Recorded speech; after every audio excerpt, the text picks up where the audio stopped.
mga hayop, maliit man o malaki, ay nakakatulong sa atin sa iba't ibang mga aspeto. Mahalaga ang mga hayop sa mga tao, whether as companion animals or as sources of livelihood. And yun ang importansya ng animal welfare.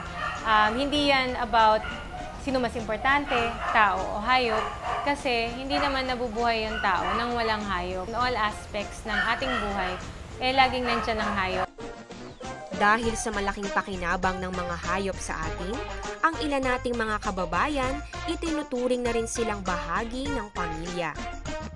Katulad nung sa disasters din, yung mga tao, ini-evacuate sila pero ayaw nilang umalis nang hindi kasama yung kanilang mga companion animals kasi malalapit nga part of the family na ang trato nila sa mga aso at pusa. O kaya, pag farmers, di nila maiwanan yung mga kalabaw nila, yung mga baboy kasi ito yung source of livelihood nila. Kaya nga, paulit-ulit namin sinasabi rin sa gobyerno na mahalagang i-include ang mga animals sa disasters.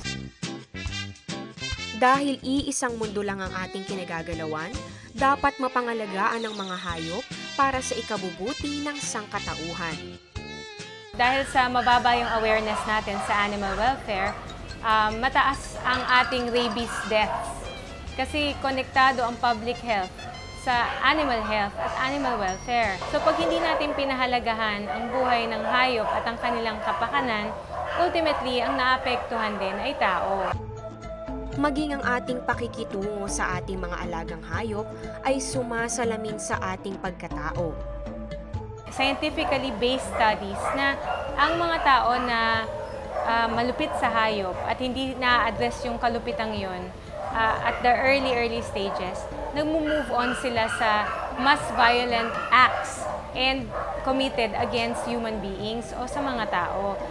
Nagiging kampante itong mga taong ito na pwede din nila itong gawin sa human beings. So, naniniwala kami sa POS na ang pag-prevent ng violence sa mga hayop ay isang way din para makapag-promote tayo ng non-violent society.